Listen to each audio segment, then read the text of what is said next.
Selamat sore saudara-saudara. Sore. Perkenalkan, nama saya Fernando Santumalai. Di sini saya sebagai moderator. Kami dari mahasiswa UKIM Fakultas Kesehatan Prodi Keperawatan ingin memberikan sedikit edukasi mengenai penyakit kanker tiroid. Waktu yang kami butuhkan 5-40 menit. Waktu dan tempat saya persilakan untuk rekan-rekan saya.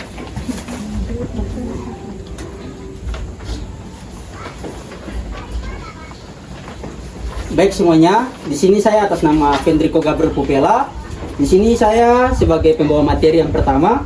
Di sini saya akan menyampaikan materi tentang definisi kanker tiroid dan tanda dan gejalanya.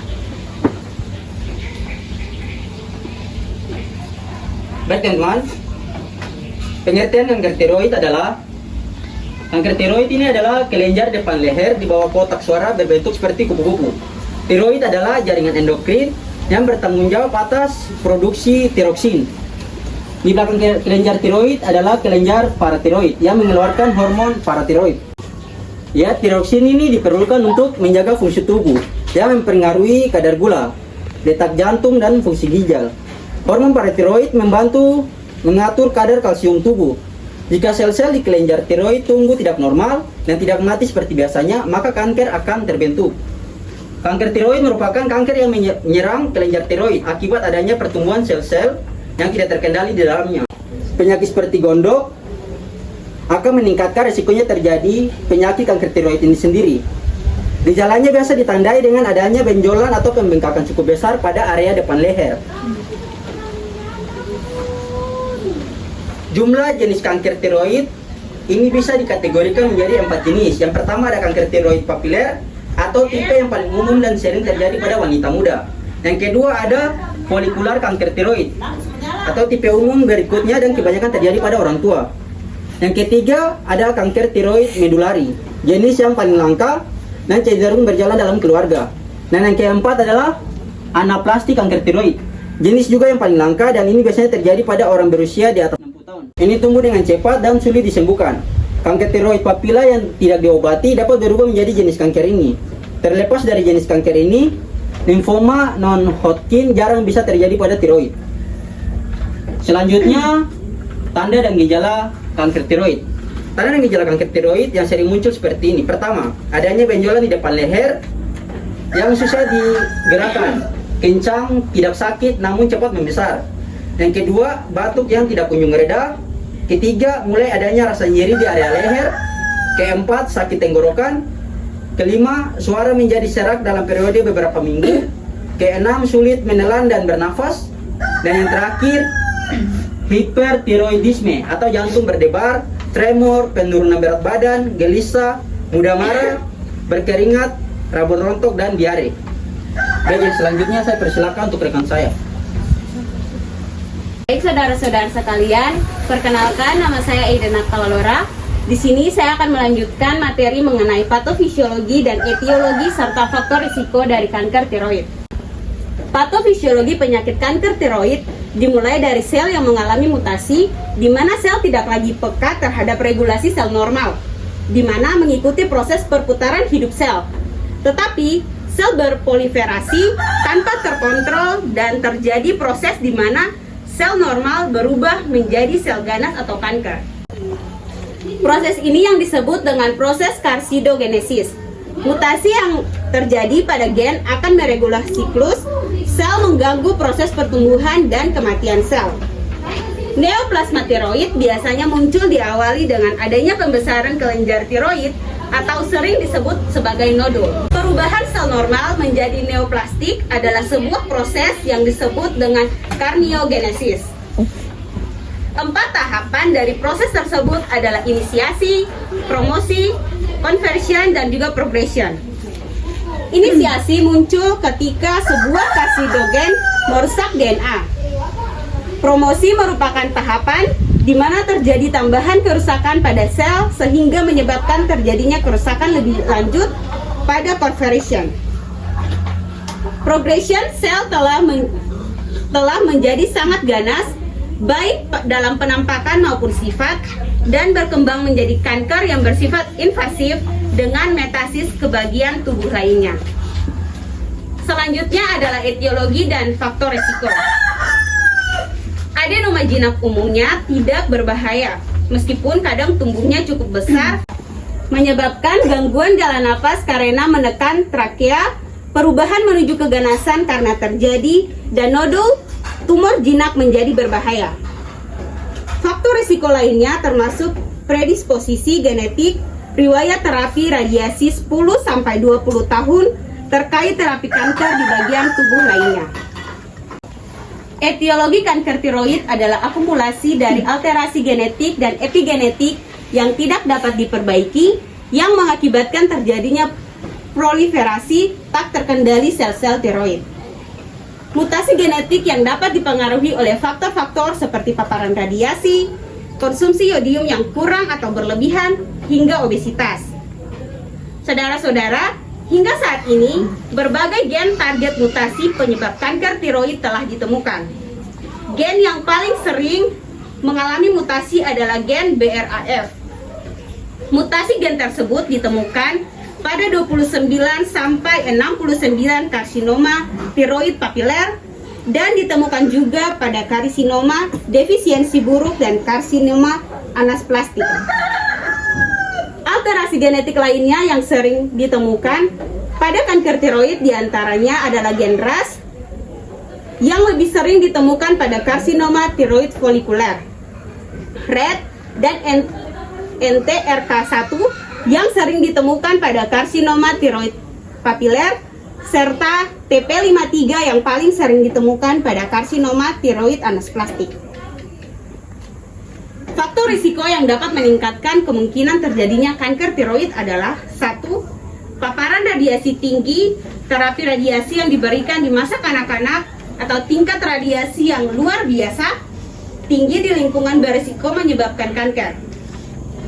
Kebocoran radiasi dari pembangkit nuklir terjadi sebelum dan adanya tingkat yang lebih tinggi dari kanker tiroid bagi penduduk yang tinggal di dekat pabrik nuklir. Yang kedua adalah kondisi turun-temurun seorang anggota keluarga yang memiliki gondok, kanker tiroid medulari familial, neoplasma endokrin multiple, atau poliposis yang memiliki resiko lebih tinggi terkena kanker tiroid. Yang ketiga adalah sejarah pribadi seseorang yang memiliki kondisi seperti gondok dan nodul tiroid jinak memiliki resiko lebih tinggi untuk mengembangkan penyakit ini. Yang keempat adalah jenis kelamin perempuan yang memiliki kemungkinan lebih tinggi terkena kanker. Dan yang kelima adalah pola makan kekurangan yodium yang dapat menyebabkan perkembangan kanker tiroid.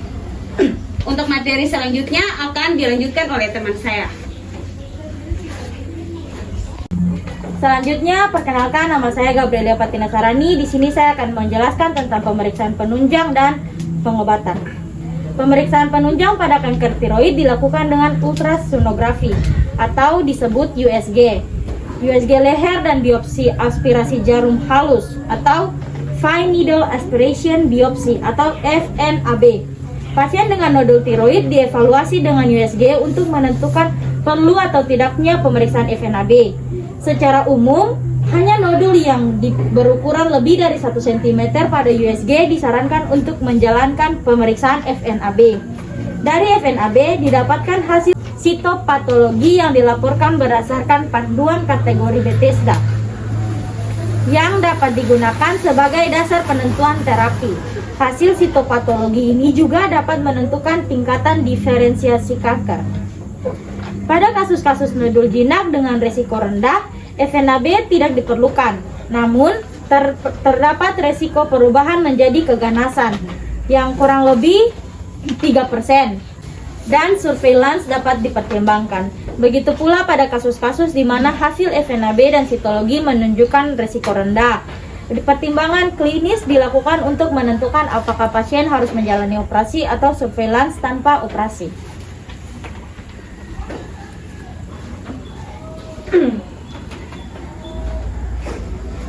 Ya, sekarang saya akan menjelaskan tentang pemeriksaan-pemeriksaan apa saja yang akan dilakukan. Yang pertama, ultrasonografi leher. Ultrasonografi digunakan untuk menentukan tingkat kecurigaan adanya keganasan tiroid.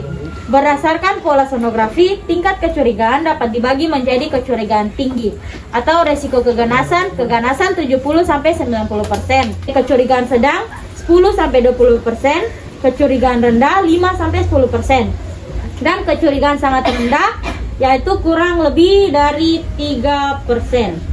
Dan jinak resiko keganasan kurang lebih 1% pada nodul kecurigaan tinggi dan sedang. FNAB direkomendasikan jika nodul berukuran lebih dari 1 cm, sementara pada nodul kecurigaan rendah, indikasi FNAB jika ukuran nodul lebih dari 1,5 cm.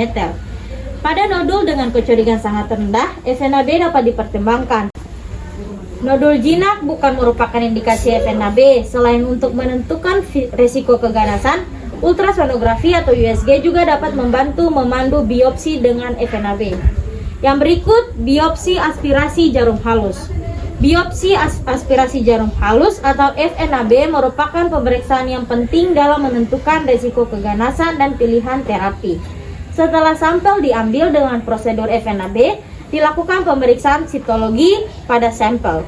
Pelaporan hasil sitologi pada nodul tiroid dilakukan berdasarkan panduan kategori Bethesda. Yang berikut, pemeriksaan laboratorium. Pemeriksaan laboratorium berguna untuk membantu penegakan diagnosis kanker tiroid. Pemeriksaan laboratorium yang terpenting adalah pemeriksaan thyroid stimulating hormone atau TSH serum. Pada kanker tiroid, kadar TSH serum umumnya normal atau meningkat. Diagnosis kanker tiroid umumnya dapat disingkirkan pada pasien dengan kadar TSH serum yang rendah. Yang berikut kita akan masuk ke pengobatan. Pengobatan yang pertama ada terapi ablasi iodium radioaktif. Terapi radiotiroablasi dengan iodium radioaktif ini dilakukan untuk membersihkan sisa sel tiroid dengan cara memberikan radioaktif iodin atau RAI, yaitu zat radioaktif yang hanya spesifik terhadap kelenjar tiroid sehingga tidak akan memberi dampak berbahaya bagi organ lainnya.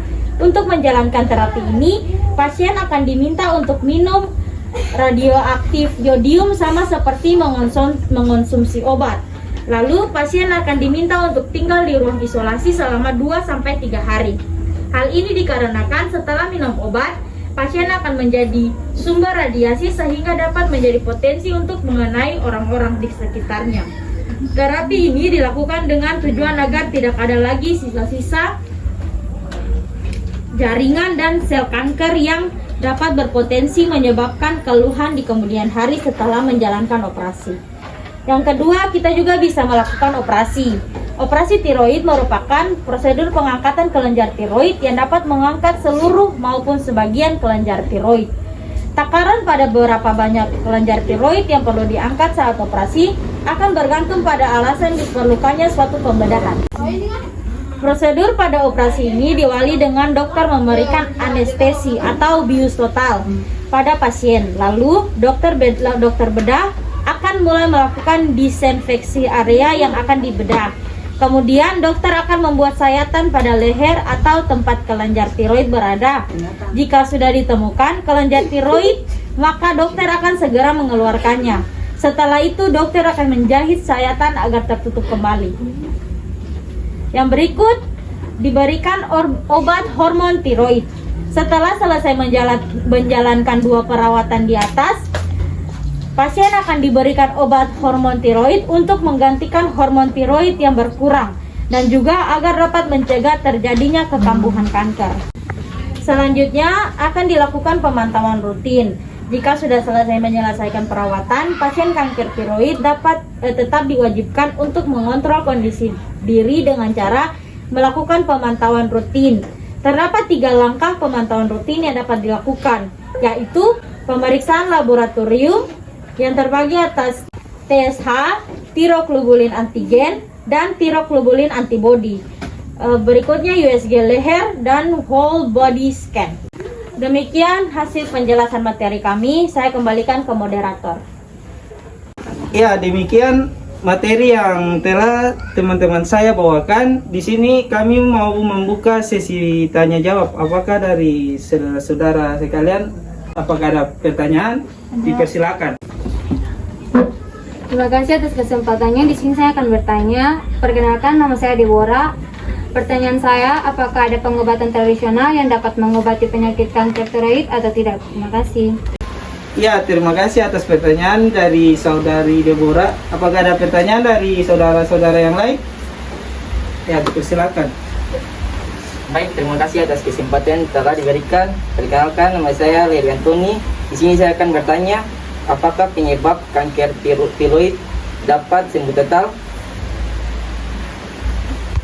Baik, terima kasih untuk saudara Leri Antoni. Apakah ada pertanyaan selanjutnya lagi? Kami persilakan. Terima kasih atas kesempatan yang diberikan. Perkenalkan, nama saya Kania. Di sini saya akan bertanya, apa saja pencegahan pada penyakit kanker tiroid? Terima kasih. Ya, terima kasih atas pertanyaan dari saudari Kania. Apakah masih ada pertanyaan dari saudara-saudara yang lain? Persilakan. Baik, terima kasih untuk kesempatan yang diberikan. Di sini perkenalkan, nama saya Febrolina. Di sini saya akan bertanya, apakah ketika setelah melakukan operasi pengangkatan kelenjar tiroid dapat terjadi komplikasi? Demikian pertanyaan saya. Terima kasih. Ya, terima kasih saudara Febrolina. Apakah ada pertanyaan dari saudara-saudara yang lain? Tidak ada lagi. Jika tidak ada, kita masuk di sesi jawab. Ya baik, di sini saya akan menjawab pertanyaan dari saudara Leri Antoni. Ya, pertanyaannya itu apakah kanker tiroid bisa sembuh total atau tidak? Di sini saya ingin mencoba menjawab. Kanker tiroid biasanya diobati hingga sembuh total, bahkan jika pengidap sudah berada di stadium yang lebih tinggi. Perawatan yang dilakukan tergantung pada jenis stadium dan juga kankernya. Operasi adalah metode yang paling banyak digunakan untuk menyingkirkan kanker tiroid. Ada 2 macam pembedahan, yaitu tiroidektomi, dan yaitu jika seluruh kelenjar tiroid dihilangkan, hanya sebagian kelenjar tiroid yang diangkat. Metode lainnya yaitu RAI atau ablasi iodium radioaktif. Kelenjar tiroid dan kebanyakan kanker tiroid menyerap iodium. Jika semua kelenjar tiroid sudah diangkat, pengidap dapat melanjutkan treatment dengan pil hormon tiroid. Pil ini juga membantu menghentikan sel-sel kanker dari tumbuh dan kembali. Obat akan menurunkan tingkat tiroid stimulating hormon yang mendorong pertumbuhan sel kanker. Radiasi atau terapi sinar X juga dapat digunakan untuk menghancurkan sel-sel kanker. Apakah saudara Leri puas dengan jawaban saya? Baik, terima kasih. Saya puas. Terima kasih. Ya, selanjutnya saya akan mencoba menjawab pertanyaan dari saudara Kania tentang pencegahan dari penyakit tiroid. Pencegahan yang dapat kita lakukan yaitu bagi yang merokok, kita bisa berhenti merokok dan kita dapat berolahraga secara teratur. Dan kita harus menjaga agar kalsium kita tetap tercukupi. Apakah saudara Kania puas dengan jawaban saya? Ya, saya puas. Terima kasih. Baik, selanjutnya saya akan menjawab pertanyaan dari saudari Febro yang pertanyaannya berbunyi seperti, apakah ketika setelah melakukan operasi pengangkatan kelenjar tiroid dapat terjadi komplikasi? Iya, baik, komplikasi yang dapat terjadi setelah pengangkatan kelenjar tiroid itu ada. Itu mungkin pasien akan mengalami efek samping seperti berikut. Pertama, pendarahan, infeksi luka, suara serak kelelahan, pelepasan kelenjar paratiroid dapat juga menyebabkan penurunan tingkat kalsium secara drastis dalam tubuh yang menyebabkan mati rasa atau kram tubuh. Pasien juga bisa mengonsumsi tablet kalsium atau vitamin D sebagai suplemen.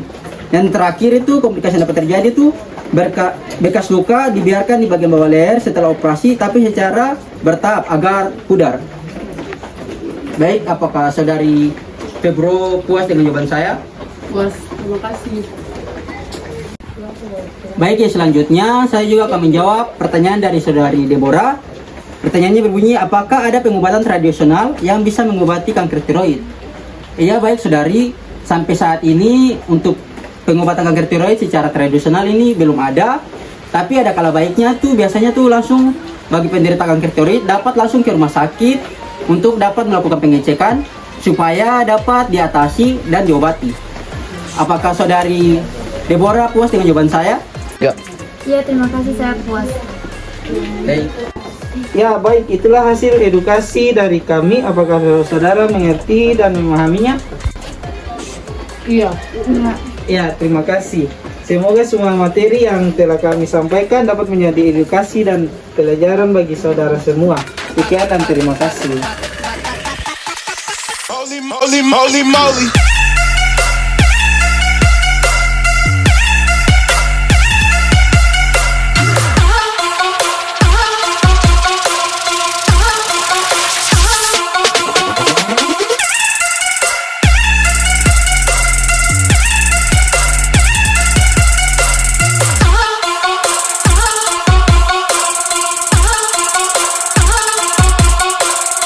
Face in your face.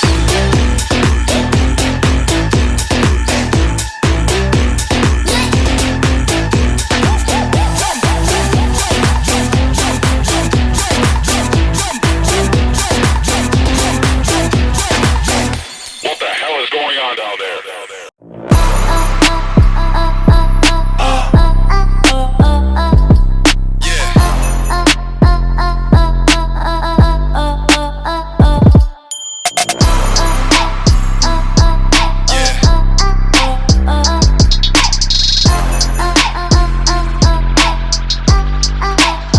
Let's see.